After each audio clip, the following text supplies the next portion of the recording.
Well, right now the market has not built in anything for next year. So right now we're discounting less than one rate hike next year.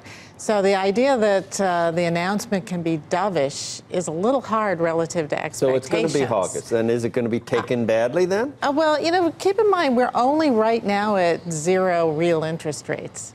And so I think the reason that the Fed may go 2 more times next year is that they want to get into the mid-range of where neutral is and have a positive real interest rate. Now, obviously, if the economy rolls over and doesn't do well, they can pull back from that. And I think they will emphasize a flexible approach from here on out. But the economy is still pretty strong. Unemployment's still at 3.7%. We're still seeing wage growth pick up. It's not like the U.S. economy has rolled over and died. But you think the 10-year hit its peak at 3.25, yeah. And next year it continues to go down? I think they can be in a range from about 2.5 to 3.25 next year. I think we'll get continue to see the flattening yield curve at the front end of the curve. But I don't see a lot of inflation pressure with the Fed tightening for long-term rates to go up much more than 3.25%. Chris, you specifically are commenting a lot on the financials, and a lot of them have broken through support and just are acting miserably.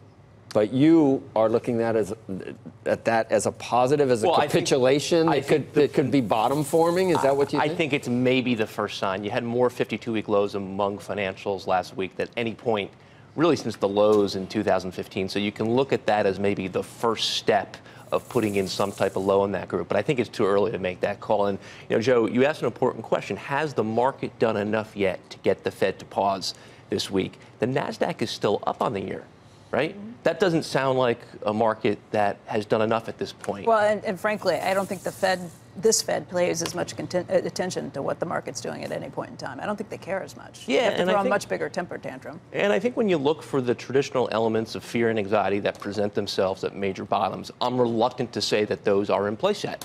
And then when you look for the leadership conditions that often present themselves coming off a low, those really haven't taken shape yet either. You tend to see garbage work. High beta dominates low beta. Small caps dominate large caps. That really hasn't been the case yet. So I would be reluctant in embracing we're putting in a major low call just yet.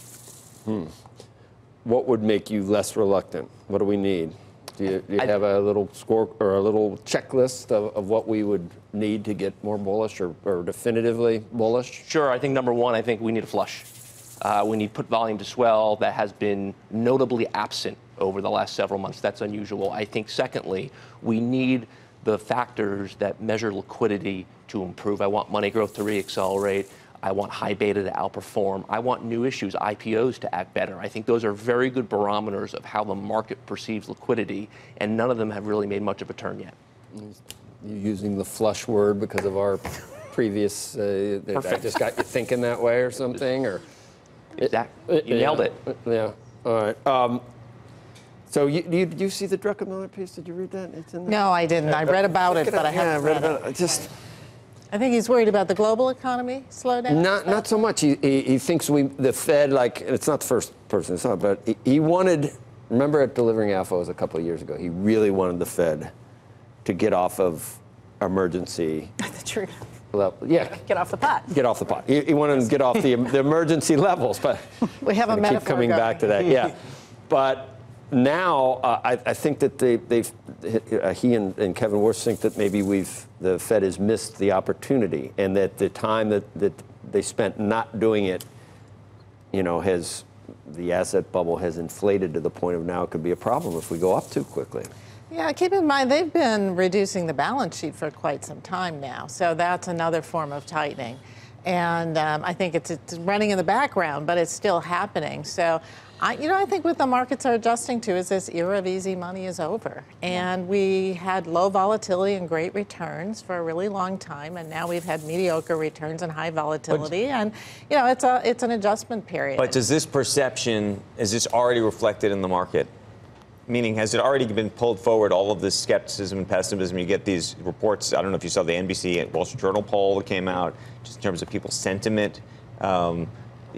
worst numbers that we've had in years in terms of what their expectations are. Is that already reflected in all of this? I think it's largely reflected, and a lot of what we're seeing in the credit markets is the credit market is adjusting to the tightening in liquidity.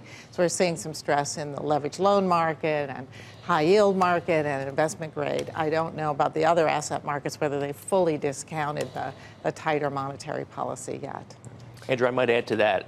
Friday was probably the first day where they sold some of the good stuff. Right. The stuff that had been working. They sold the staples on Friday. They sold healthcare on Friday. As you mature in these corrective phases, there's nothing safe. There's no sacred stocks or sacred groups. They ultimately all get hit. So maybe one of the positive takeaways from last week is they finally went after some of the better stuff.